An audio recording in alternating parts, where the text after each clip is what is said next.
सारे बोलो हालेलुया। मैं परमेश्वर का दास प्रॉफिट प्रकाश परमेश्वर के पवित्र प्रेजेंट में जितने आज मुझे घर घर से दुनिया भर से ऑनलाइन भी देख रहे हैं, मैं सभी दर्शकों का यीशु मसीह के नाम में स्वागत करता हूं। मेरे प्रियो, आज वेडनेसडे डे लाइव मीटिंग संपूर्ण पवित्र शास्त्र अध्ययन बाइबल। आज हम खुदावन के पवित्र वचनों से बातें करेंगे। मैं परमेश्वर का दास प्रॉफिट प्रकाश परमेश्वर के पवित्र प्रेजेंट में सभी दर्शकों का स्वागत करता हूं। मेरे प्रियो खुदा के प्यारे लोगों, मैं प्रभु में आशा करता हूँ, विश्वास रखता हूँ कि आप सब भले चंगे हैं, आप सुरक्षित हैं, आप आशीषित हैं, क्योंकि आप परमेश्वर के वचन को सुनने वाले लोग हैं। मेरे प्रियो, मैं आपको बता दूं, पिता परमेश्वर आप में से एक एक से बेपनाह प्यार करता है, बहुत प्रेम करता है वो खुदा हमसे। और आज हम खुदा उनके वचन से खुदा से बातें करेंगे और हम उसकी इच्छा को जानेंगे। मैं आपको बता दूं, परमेश्वर भी अपने वचन के ज़रिए से अपने बच्चों के साथ बातें करता है। परमेश्वर 3 स्टेप से अपने बच्चों के साथ बातें करता है। पहली स्टेप, परमेश्वर ड्रीम के द्वारा अपने बच्चों के साथ बातें करता है। परमेश्वर का दूसरा स्टेप, परमेश्वर अपने वचन के द्वारा अपने बच्चों के साथ बातें करता है। और परमेश्वर की तीसरी स्टेप है, परमेश्वर अपने दास के मुंह के द्वारा अपने बच्चों से बातें करता है। तो आइए प्रियो, इस समय हम परमेश्वर के पवित्र वचन से बातें करेंगे। पवित्र फास्टिंग प्रेयर के दिन चालू है और आज का हमारा टॉपिक है कि उपवास प्रार्थना आत्मिक जीवन में जीना है। उपवास प्रार्थना आत्मिक जीवन का एक हिस्सा है। आज के टॉपिक से हम परमेश्वर पिता से उसके पवित्र वचनों से जानेंगे कि उपवास क्या है, उपवास क्यों और कैसा होना चाहिए। सारी बातें आज हम जानेंगे। इस समय में हम छोटी सी आराधना में जाएंगे ताकि हम अपने मन को तैयार करें, क्योंकि आराधना ही है जो परमेश्वर को भाती है, परमेश्वर को पसंद आती है। आराधना ही के द्वारा परमेश्वर खुश होता है, परमेश्वर आराधना में तख्त लगाता है। तो आइए प्रियो, इस समय हम अपने मुंह को खोले, अपने हृदय को खोले और हम परमेश्वर की आराधना करें। फिर हम वचन में जाएंगे। Hallelujah, hallelujah. यीशु मसीह तेरे जैसा है कोई नहीं, तेरे चरणों में झुके आसमां और महिमा गाए जमीन।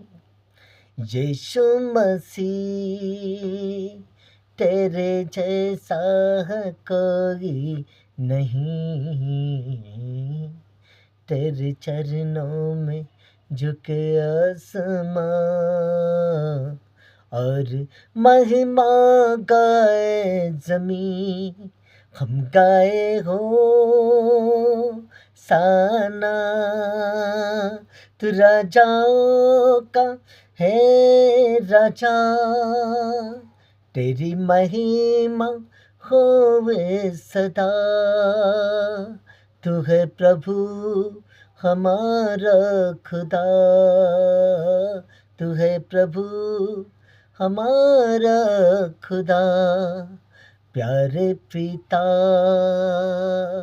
तूने हमसे इतना प्यार किया, हमें पापों से छुड़ाने को अपने बेटे का कृपा किया। प्यारे पिता, तूने हमसे इतना प्यार किया,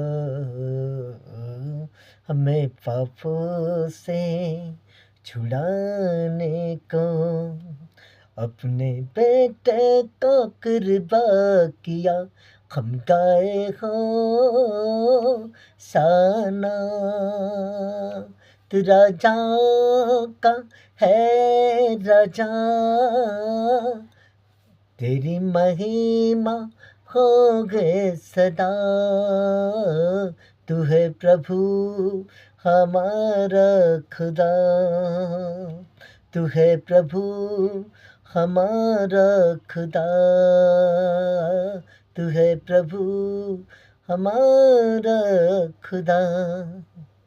यीशु मसीह तेरे जैसा है कोई नहीं, तेरे चरणों में झुके आसमां और महिमा गाए ज़मीं, हम गाए हो साना।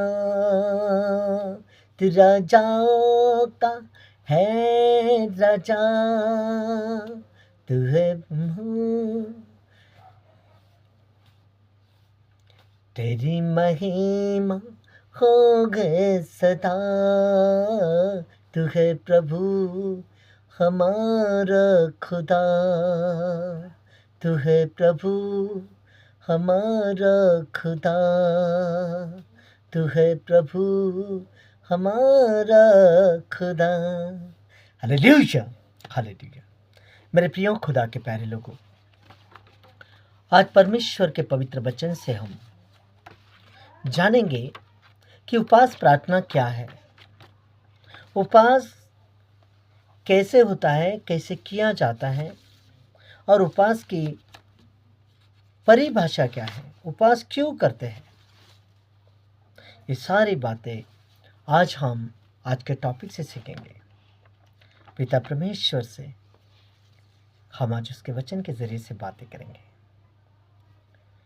हम छोटी प्रार्थना के साथ वचन की सेविका में चलेंगे। इस समय अपने आंखों को बंद करें, प्रार्थना करते हैं। हालेलुया। हे पवित्र सर्वशक्तिमान जीवित खुदावन पवित्र आत्मा यीशु मसीह, तेरा पवित्र सत्य वचन समझने को बुद्धि दे। आज सुनने वाले एक एक के आत्मिक आंखों को, कानों को खोल दे कि तेरे वचन के भेदों को, सच्चाई गहराई को समझे। हे पिता, तेरी पवित्र आवाज को अपने कानों में सुनने पाए।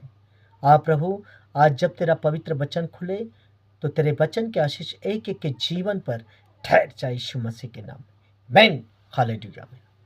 आत्मा बातें कर, खुदा आत्मा बातें कर। उपवास प्रार्थना आत्मिक जीवन का हिस्सा है। उपवास क्या है मेरे प्रियो, आज अच्छी तरह से हम इस टॉपिक को समझने के लिए हम समर्पण करें। सब जन अपने आंखों को बंद करें, हाथों को सोर कर उठाएं और सब जन मेरे पीछे बोलिए, सारे मेरे पीछे बोलिए और अंगीकार कीजिए। अपने हृदय को, मुंह को खोले आज परमेश्वर के सामने, अपने हृदय को खोले आज। बोले, सारे बोले, सारे बोले मेरे पीछे। मेरी प्रार्थना तुझ तक पहुंचे परमेश्वर। प्रभु, मेरे आशीष के अंजल जब तक ना जाए कि जब तक मुझे ब्लेस ना करे। पवित्र आत्मा जी, जो भी शैतानी रुकावटें मेरे खिलाफ है वो मेरे आशीष के अंजल आग के द्वारा दूर करे यीशु मसीह के नाम में। जो भी मेरी आशीष मरी हुई है वो फिर से जी उठे यीशु मसीह के नाम में। प्रभु यीशु, मेरी नस नाड़ियां, हड्डियां, मांसपेशियां, इंद्रिय फिर से जी उठे यीशु मसीह के नाम में। हे अब्राहम, इसहाक और याकूब के परमेश्वर, आपका दर्शन मेरी आत्मा पर नजर आए यीशु मसीह के नाम में। पवित्र आत्मा जी, जो मेरे पीढ़ियों के गरीबी के, कर्जे के, श्रापों के बंधन टूट जाए यीशु मसीह के नाम में। यीशु मसीह के खून से हर एक कैंसर डायरेक्ट करते यीशु मसीह के नाम। Hallelujah, hallelujah. मेरे प्रभु, जब तेरा पवित्र कलाम खुले, आज तेरे कलाम की आशीष एक एक के ऊपर ठहर जाए यीशु मसीह के नाम में। अपने वचन के जरिए से परमेश्वर तू एक एक से बातें कर। उपवास प्रार्थना क्या है, हम सबसे पहले देखते हैं उपवास क्या है। मेरे प्रियो खुदा के प्यारे लोगों, मैं आपको बता दूं, परमेश्वर के पवित्र वचन के जरिए सारी बातों को आज हम एक्सप्लेन करेंगे। हम खुदा से बातें करेंगे, उसकी इच्छा को समझेंगे आज उसके पवित्र वचन के जरिए से। उपवास क्या है, मैं आपको बता दूं, उपवास एक आत्मिक ताकत है जो हम हमारी शारीरिक ताकत से नहीं हासिल कर पाते, उसे हम खुदा की ताकत से हासिल कर सकते हैं।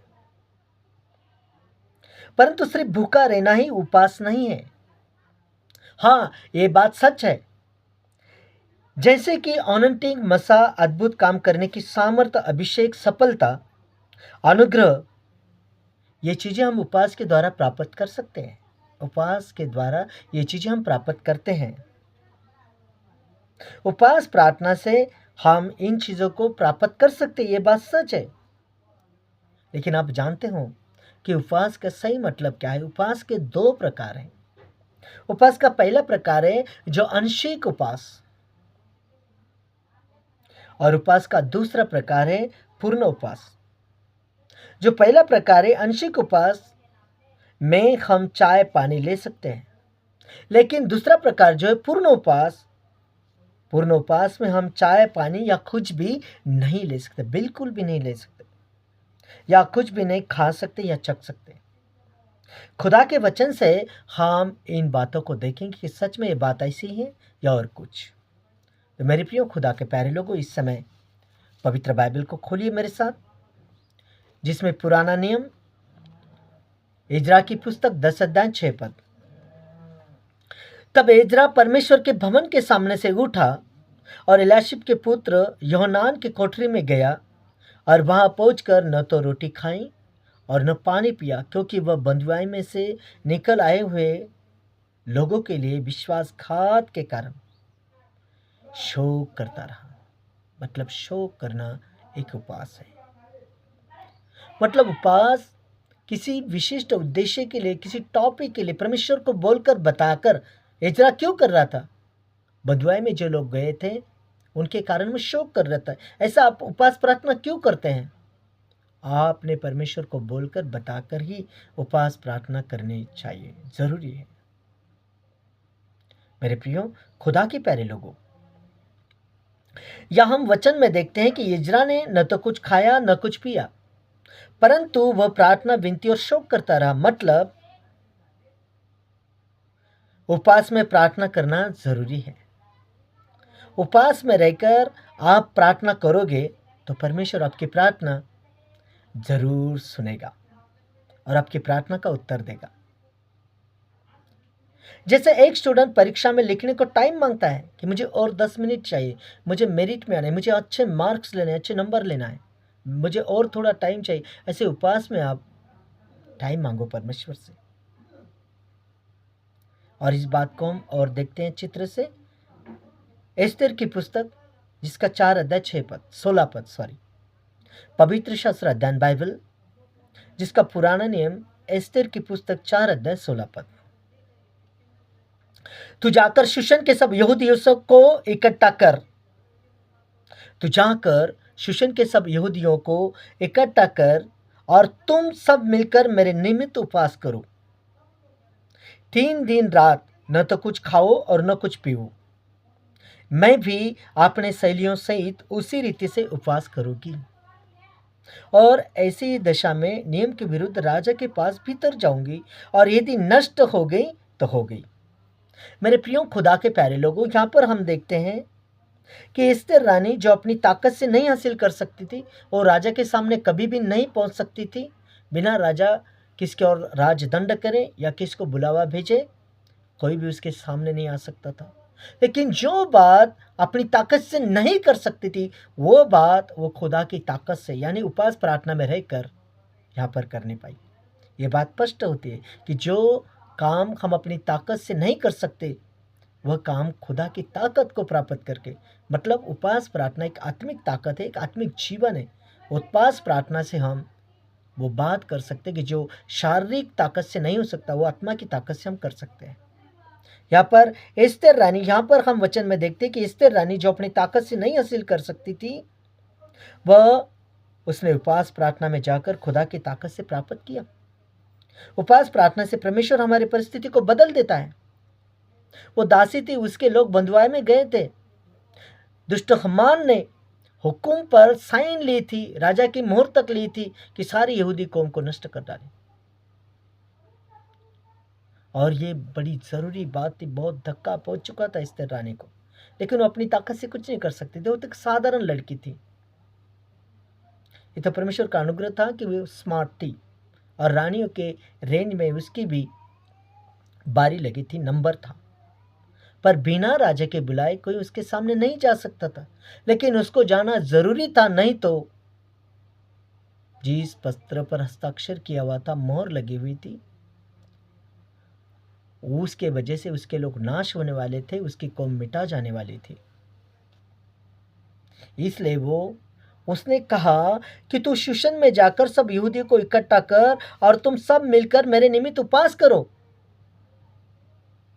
मतलब आत्मिक ताकत, सपोर्टिंग। उपवास प्रार्थना की आत्मिक ताकत बहुत बड़ी सपोर्टिंग, एक परमेश्वर का फेवर है ये।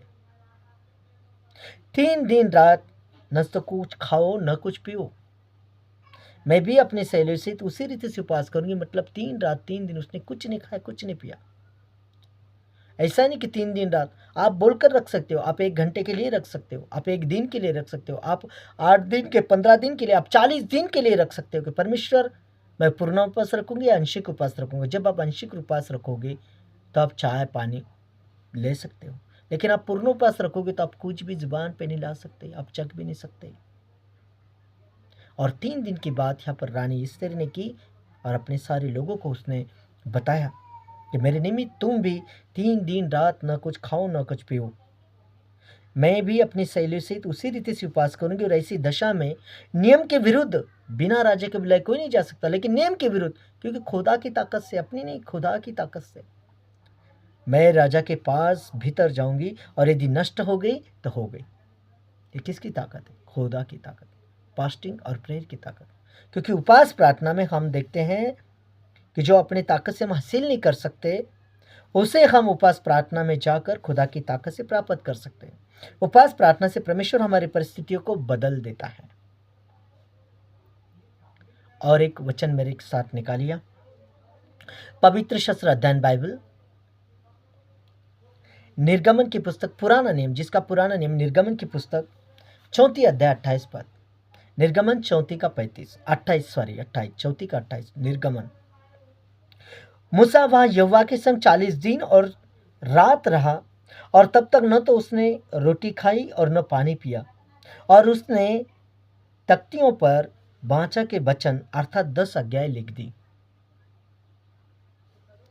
यह हम वचन में देखते हैं, मेरे प्रियो खुदा के प्यारे लोगों, हम इस वचन में स्पष्ट देखते हैं कि मूसा ने 40 दिन रात का पूर्ण उपवास किया और उसने परमेश्वर से अद्भुत काम करने की सामर्थ, अभिषेक, अनुग्रह पाया, तथा वाचा के 10 आज्ञा के जो वचन थे वो उसने उस पत्थर के तख्तियों पर लिख दिए। Hallelujah, hallelujah. मत्ती सुसमाचार 4 अध्याय 2 और 3 पद। मत्ती का सुसमाचार, पवित्र बाइबल, नया नेम, मत्ती सुसमाचार 4 अध्याय 2 और 3 पद। ये पूर्ण उपवास के हम उदाहरण देख रहे बाइबल में, जिन जिन लोगों ने पूर्ण उपवास किया। हमने इजरा को देखा, हमने रानी एस्थर को देखा, हमने मूसा को देखा। अब इस वचन में हम देखते मत्ती सुसमाचार 4 अध्याय 2 और 3 पद। वह 40 दिन और 40 रात निराहार रहा, तब उसको भूख लगी। तब परखने वाले ने पास आकर उससे कहा, यदि तू परमेश्वर का पुत्र है तो कह दे कि ये पत्थर रोटियां बन जाएगी, रोटियां बन जाए। मेरे प्रियो खुदा के प्यारे लोगों, यहां हमने वचन में देखा कि उपवास में हमारे पीछे परमेश्वर नहीं परंतु परीक्षक होता है। परीक्षक का मतलब शैतान होता है। वह हमें गिराने को करता है, वह हमें हटाने को करता है, हमारे उद्देश्य से हमें विफल करने को करता है, हमारा ध्यान भटकाना को चाहता है। 40 दिन 40 रात प्रभु यीशु मसीह यहाँ पर उपवास में, पूर्ण उपवास में, न तो कुछ खाया न तो कुछ पे, पूर्ण उपवास में है। लेकिन परीक्षक देखता है कि जब हम ज्यादा हलाक होते हैं तब वो फांस डालता है, फंदा लगाता है। 8 दिन 10 दिन 15 दिन में नहीं, पूरे 40 दिन के बाद वो प्रभु यीशु मसीह के पास आया परीक्षा लेने, परीक्षक, और यहाँ पर उनके लिए फंदे डाल रहा है। वो क्या कहता है देखो, वह हमारी परीक्षा करता है। उपवास में परीक्षक हमारे पीछे होता है, परमेश्वर नहीं, परीक्षक होता है। उपवास में हमें आजमाने के लिए वो हमारी परीक्षा करता है, हमें आजमाता है, हम खरे हैं या झूठ है। लेकिन जब हम उसकी परीक्षा में पास हो जाते हैं तो वह हमारे पास से भाग जाता है। Hallelujah, hallelujah. हमें उसके साथ वचन के हथियार से, मतलब आत्मिक ताकत से लड़ना होता है। इस अध्याय में हम देखते हैं कि प्रभु यीशु वचन से दुष्ट के साथ लड़े, परीक्षक के साथ लड़े, शैतान के साथ लड़े। क्योंकि परमेश्वर कभी किसी की परीक्षा नहीं लेता, और कोई परीक्षा में है तो उसको उसमें से निकालने की तरकीब निकालता। मत्ती रचित सुसमाचार 4 अध्याय 4 पद देखो प्रभु यीशु कैसे लड़े। आत्मिक शस्त्र कौन से है, कैसे लड़ना पड़ता है? परमेश्वर के वचन से। यीशु ने उत्तर दिया, लिखा है मनुष्य केवल रोटी से नहीं परंतु हर एक वचन से जो परमेश्वर के मुख से निकलता है जीवित रहेगा। Hallelujah, hallelujah. मेरे प्रियो खुदा के प्यारे लोगों, हमें समझने की जरूरत है उपवास प्रार्थना एक आत्मिक ताकत है। उपवास प्रार्थना में हम आत्मिक हथियारों से शैतान से लड़ते हैं, और वो आत्मिक हथियार हमारे पास होना बहुत ज़रूरी है। वो आत्मिक ताकत हमारे पास उपवास प्रार्थना लेकर आती है। मत्ती रचित सुसमाचार 4 अध्याय 11 पद, आत्मिक ताकत हम उपवास और प्रार्थना से हासिल करते हैं। मत्ती 4 का 11, तब शैतान उसके पास से चला गया और देखो स्वर्गदूत आकर उसकी सेवा करने लगे। Hallelujah, hallelujah. जो प्रभु का बच्चा शैतान की परीक्षा में पास हो जाता है, जीत जाता है, मतलब स्वर्गदूत उसकी सेवा करते हैं। वो ऑर्डर करेगा और स्वर्गदूत काम करेंगे, सेवा करेंगे। मतलब मेरे प्रियो, उपवास प्रार्थना बंधनों को तोड़ देती है। उपवास प्रार्थना से परमेश्वर का दिल पिघल जाता है। लेकिन उपवास गुप्त हो, उपवास में आराधना वर्शिप जरूर हो, करना जरूरी है। आपने मुंह से प्रभु के गीत गाना जरूरी है। प्रार्थना करना उपवास में सोना नहीं है। उपवास रखना और केवल सोए रहना ये उपवास नहीं है। कब 5 बजे से कब मैं खाना खाऊंगा, कब 5 बजे से नहीं। खाने के लिए पहले से तरकीब भी ना करो, भाई मैं उपवास में अच्छा मुर्गा लेकर आओ, अच्छा ये वो भी नहीं। उपवास में सिर्फ जैसा एक स्टूडेंट 3 घंटा में एग्ज़ाम में कहता है कि मुझे और 10 मिनट चाहिए, मैं और प्रार्थना, मैं और अच्छे मेरिट में आऊँगा, मुझे और लिखना है, ऐसे और प्रार्थना और प्रार्थना, दे प्रार्थना, दे प्रार्थना। एक दिन 100 प्रार्थना करो, आप प्रार्थना, आपकी प्रार्थना रिजल्ट लेकर आएगी। हालेलुया। क्योंकि उपवास प्रार्थना से हम आत्मिक ताकत को हासिल करते हैं। उपवास प्रार्थना से परमेश्वर का दिल पिघल जाता है। उपवास प्रार्थना से जो हम अपनी ताकत से नहीं कर पाते, खुदा की ताकत से हम करते हैं। Hallelujah, hallelujah. लेकिन उपवास प्रार्थना में सोना नहीं है। आपने मुंह से परमेश्वर की आराधना वर्शिप करनी है। ऐसे नहीं कि गीत लगा दिए और बस चल रहा है, नहीं, खुद के मुंह से। उपवास में सोना नहीं है। कुछ लोग उपवास में सोते ही रहते हैं और टाइम देखते हैं कि कब 5 बजेंगे और मैं खाना खाऊंगा। ऐसे लोग आत्मिक ताकत नहीं ले सकते, वह परीक्षा में पास नहीं होंगे।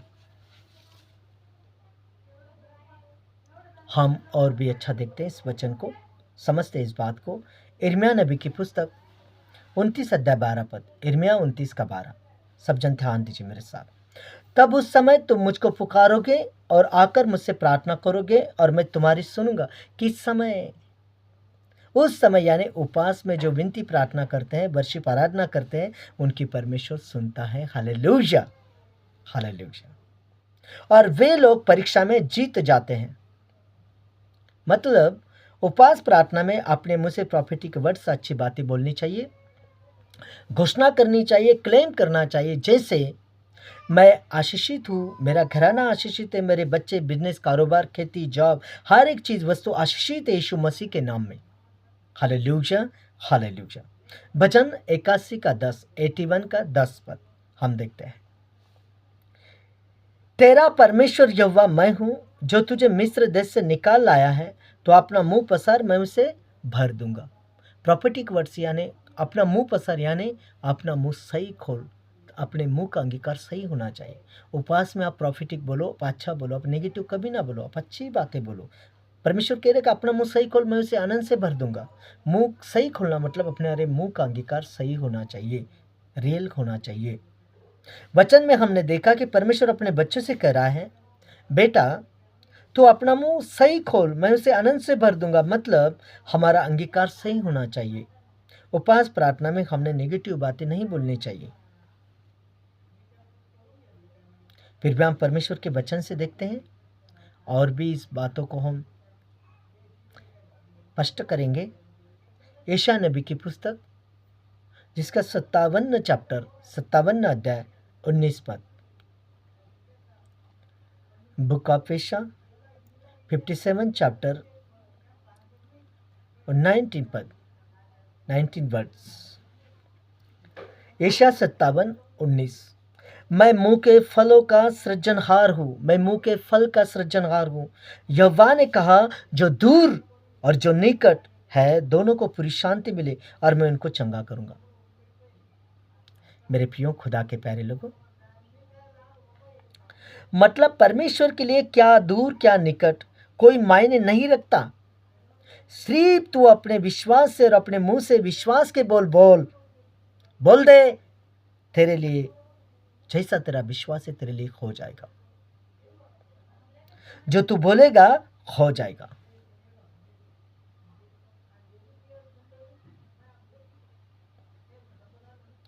मत्ती रचित सुसमाचार 8 अध्याय 7 और 8 पद।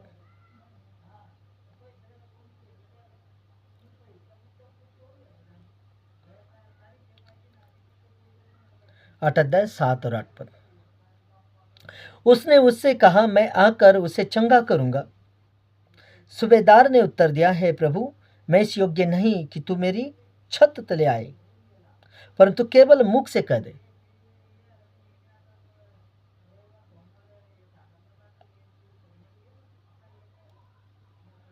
तो मेरा सेवक चंगा हो जाएगा। ये क्या है? ये विश्वास है। ये क्या है? ये सही अंगीकार है। प्रभु यीशु मसीह ने कहा कि मैं आकर चंगा करूंगा, लेकिन सूबेदार का विश्वास इतना बड़ा है कि प्रभु, मैं इस योग्य नहीं कि तेरे पवित्र कदम मेरे छेत तले, मैं तो पापी इंसान हूं परमेश्वर, परंतु तू केवल मुख से मात्र बोल दे। मतलब उपवास प्रार्थना किसी विशेष उद्देश्य, दान वरदान, घर परिवार बच्चों के लिए, किसी बंधन तोड़ने के लिए, पश्चाताप करके नया जीवन आत्मिक जीवन पाने के लिए परमेश्वर को बोलकर सब्जेक्ट विषय बताकर रखनी चाहिए। उपवास प्रार्थना में सुबह और शाम दोनों भी प्रार्थना करनी चाहिए। मतलब सुबह जब से उपवास शुरू होता है, शाम तक जब उपवास खत्म होगा तब तक अपने मुंह से आराधना, वर्शिप और प्रार्थना होनी चाहिए, करनी चाहिए। उपवास में सोना नहीं चाहिए। जैसे एक स्टूडेंट परीक्षा में और टाइम मांगता है लिखने के लिए, वैसे ही परमेश्वर से और टाइम मांगो, उस दिन आपकी परमेश्वर जरूर सुनेगा। प्रार्थना करो, प्रार्थना करो। सपोपदेश की पुस्तक 11 अध्याय 1 और 6 पद हम देखते हैं।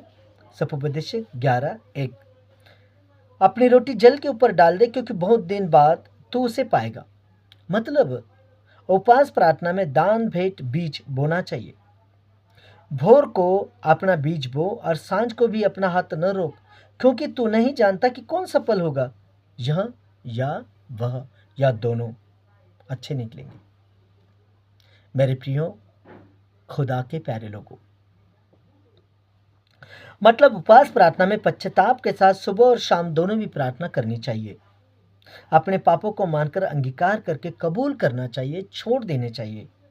दान वरदान, अनंतिक मसा, अभिषेक लेने के लिए परमेश्वर को बोलकर बताकर उपवास प्रार्थना करनी चाहिए।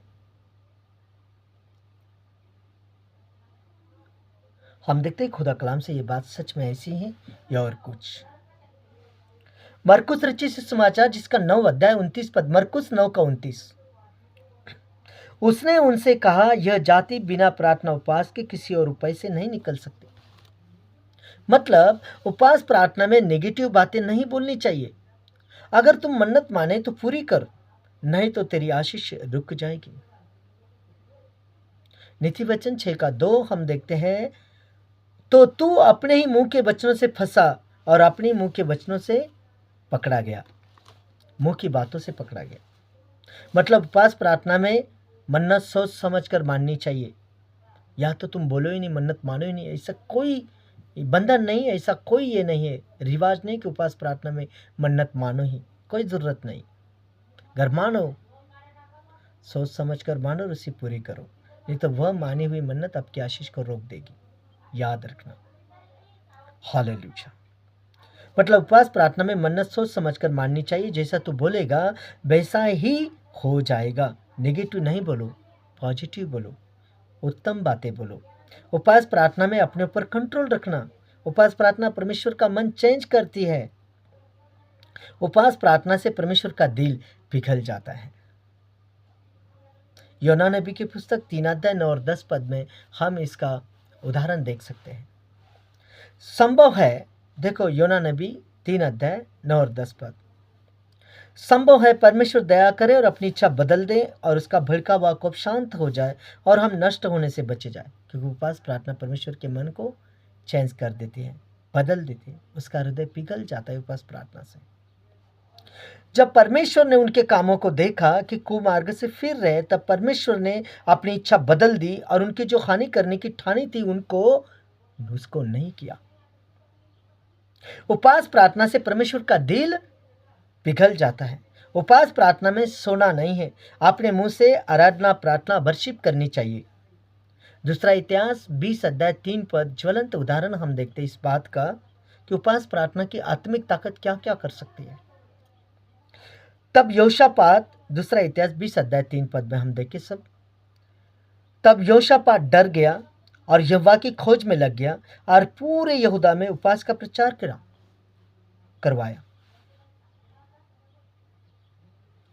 हम यहां पर देखते इस वचन में कि संकट से निपटने के लिए योशापात ने उपवास प्रार्थना की और खुदा ने उसकी सुन ली और उसकी सहायता की। मतलब उपवास प्रार्थना में जो हमारी ताकत से हम हासिल नहीं कर सकते, खुदा की ताकत से हम हासिल कर सकते हैं। जो काम मनुष्य से, डॉक्टर से, वकीलों से नहीं होता, वो खुदा से तो होता ही है। हे खुदा, तुझसे सब कुछ होता है। एक आत्मिक ताकत हासिल करने के लिए हमें उपवास प्रार्थना की जरूरत होती है। और भी इस बात को हम अच्छी तरह से देखते हैं दूसरा इतिहास 20 अध्याय 22 पद में। दूसरा इतिहास 20 अध्याय 22 पद, जिस समय वह गाकर स्तुति करने लगे, योशापात ने प्रचार किया, फरमान दिया कि भाई सब उपवास में रहो। और जिस समय वो स्तुति आराधना करने लगे फास्टिंग में जाकर, उसी समय यहोवा ने अम्मोनियों, मोआबियों और सेईर के पहाड़ी देश के लोगों पर जो यहूदा के विरुद्ध आ रहे थे, घातकों को बैठा दिया और वे मारे गए। मेरे प्रियो खुदा के प्यारे लोगों, उपवास प्रार्थना से परमेश्वर हमारी सुनता है, हमें संकट मुसीबतों से बचाता है। जो हमारी ताकत से नहीं हो सकता, वो हम उपवास प्रार्थना में परमेश्वर से प्रार्थना विनती करके खुदा की ताकत से हासिल कर सकते हैं, क्योंकि परमेश्वर हमसे प्रेम करता है। परमेश्वर हमारी प्रार्थनाओं को सुनता है। परमेश्वर हम पर तरस खाता है। परमेश्वर हमारी प्रार्थना का उत्तर देता है। बोलो हालेलुया, हालेलुया। मेरे प्रियो खुदा के प्यारे लोगों, लेकिन उपवास में खुद को नम्रदीन करो। उपवास में परमेश्वर चाहता है कि हम प्रसन्न दिल से और नम्र हो जाए, हमारा हृदय नम्र हो और प्रसन्नता से हम उपवास करें। जैसे यशायाह नबी की पुस्तक 58 अध्याय 6 से लेकर 12 पद, अगर हम देखें तो इन बातों को हम यहाँ पर समझ सकते हैं। यशायाह 58 1 से लेकर 12 पद। पिता परमेश्वर, मैं तेरा धन्यवाद करता हूँ। सब जन अपने आंखों को बंद करे, हाथों को सूर के उठे, अपने हृदय को खोले और इस प्रार्थना को मेरे पीछे बोली, इस अंगीकार को सब कहे मेरे पीछे। पिता परमेश्वर, मैं धन्यवाद करता हूँ आज के वचन के द्वारा तूने अपने वचनों से मुझसे बातें की और उचित उपवास और उपवास की सामर्थ और आत्मिक ताकत के विषय में मुझे सिखाया। मैं तुझे धन्यवाद की भेंट चढ़ाता हूँ। मेरी प्रार्थना सुनने के लिए, मुझे प्यार करने के लिए और मेरी देखभाल करने के लिए मैं तुझे धन्यवाद की भेंट चढ़ाता हूँ। हे परमेश्वर, तू भला है और तेरी करुणा सदा की है। तो मनुष्य जाति से प्रेम करता है, ये मैंने आज तेरे वचन के द्वारा सीखा है। हे परमेश्वर, मुझे हर चीज़ के लिए आपकी ज़रूरत है। मैं आप अपना ख्याल या पालन पोषण नहीं कर सकता। आप मुझे बचाए रखते हैं, आप मुझे बनाए रखते हैं और हर दिन मेरे देखभाल करते हैं। प्रभु, मैं आपकी दया के लिए आपकी स्तुति करता हूँ। मेरे जी में सांस है, तब तक मैं इस पृथ्वी पर जीवित हूँ, तब तक मैं तेरी महिमा गाऊंगा, स्तुति करूंगा। सारा आदर, मान, में प्रशंसा तुझे मिले, यीशु मसीह के नाम में। आमीन, आमीन, आमीन। मेरे प्रियो खुदा के प्यारे लोगों, फास्टिंग के दिनों में ये उपवास प्रार्थना का मैसेज आपको आत्मिक जीवन में बहुत लाभदायक ठहरेगा। आज से आपके रुके हुए, अड़े हुए काम खुल जाएंगे, आपकी आत्मिक ताकत बढ़ जाएगी। जो आप कर नहीं सकते वो खुदा की ताकत से आप आसानी से कर पाओगे। मेरे प्रियो, खुदा के प्यारे लोगों, पवित्र आत्मा परमेश्वर एक एक के साथ रहे और आपको बड़ी आशीष और ब्लेसिंग दे। सब जन जहाँ जहाँ आप बीमार हो, परेशान हो, आपको समस्या में अपने हाथ रखो। अबलबा शबलबा बलबा शबलबा बलबा शबलबा शेके रिबा थ रिबा मंथ रिबा रिंट रबा सना रबा रबा सना राजा रबा सना यखबा रेखे रेशो मेशो शेशो पला मेखे रेशो शेशो मेशो पला रेखे रेशो शेशो मेशो पला। पवित्र पवित्र सर्वशक्तिमान जीवित खुदावन पवित्र आत्मा यीशु मसीह, तेरा दया वाला हाथ, शिपा वाला हाथ, अनुग्रह, चंगाई, बरकत, अभिषेक वाला हाथ एक एक को छुए। हर एक के बंधन टूटे, श्राप हटे, आशीष बरकतें खुल जाए, दुष्ट के जिबे तोड़ दी जाए तेरे अभिषेक के द्वारा। हर एक जादू टोना, किसी प्रकार की समस्या पवित्र आत्मा के आग से जलाते, हर एक बीमारियां, नस नाड़ियां यीशु मसीह के नाम में, प्लस यीशु मसीह के नाम में। अरे खुदा, तू पानी पर चलने वाला, पानी पर चमत्कार करने वाला, पानी को दाख रस बनाने वाला परमेश्वर, आज तेरे बच्चों के हाथों में जो जो पानी बांट रहे परमेश्वर, अनंतिक मसा में बदल जाए मेरे प्रभु। और सच में इनके जीवन में आज हीलिंग हो यीशु मसीह के नाम में। अंधे देखे, लंगड़े चले, कोड़ी पाक सा किए जाए, गुनहगार अपने गुनाह से नजात पाए यीशु मसीह के नाम में। मेरे प्रभु, तेरे वचन की आशीष एक एक के ऊपर ठहर जाए। अरे बहुतेज का सामर्थ पाए परमेश्वर। फास्टिंग के दिनों में परमेश्वर, जितने आज तेरे मैसेज को सुन रहे परमेश्वर, घर घर से, दुनिया भर से, मुझे ऑनलाइन भी दिख रहे परमेश्वर, मेरे प्रभु तेरा दया वाला हाथ, शिपा वाला हाथ, अनुग्रह वाला हाथ, चंगाई, बरकत, सामर्थ वाला हाथ एक एक के ऊपर बना रहे यीशु मसीह के नाम में। Hallelujah hallelujah hallelujah. मेरे प्रियो खुदा के प्यारे लोगों, परमेश्वर की आत्मा आपकी अगुवाई करें, आपके साथ उसकी प्रेजेंट बने रहे। सब जन अपने हाथों को उठाएं, हम समापन करेंगे। समापन की प्रार्थना करके सब इस प्रार्थना को मेरे साथ। एक हमारे पिता तू जो स्वर्ग में है, तेरा नाम पवित्र माना जाए, तेरा राज आए, तेरी इच्छा जैसे स्वर्ग में पूरी होती है वैसे पृथ्वी पर भी हो। हमारी दिन भर की रोटी आज हमें दे, और जिस प्रकार हमने अपने अपराधियों को क्षमा किया है वैसे तू भी हमारे अपराधों को क्षमा कर, और हमें परीक्षा में ना ला परंतु बुराई से बचा, क्योंकि राज और पराक्रम और महिमा सदा तेरी है, आमीन। मेरे प्रियो खुदा के प्यारे लोगों, सब जन अपने अपने सर के ऊपर हाथ रखो, सर के ऊपर हाथ रखो। हमारे पिता परमेश्वर और यीशु मसीह की ओर से बड़ा अनुग्रह, बड़ी दया और बड़ी शांति एक एक के साथ बनी रहे यीशु मसीह के नाम। Hallelujah hallelujah. मेरे प्रियो खुदा के प्यारे लोगों, जिंदगी रही, खुदा ने चाहा तो फिर मिलेंगे फ्राइडे आत्मिक रोटी में। तब तक के लिए सबको जय मसीह की। God bless you. खुदा बाई के साथ रहे। Hallelujah hallelujah hallelujah.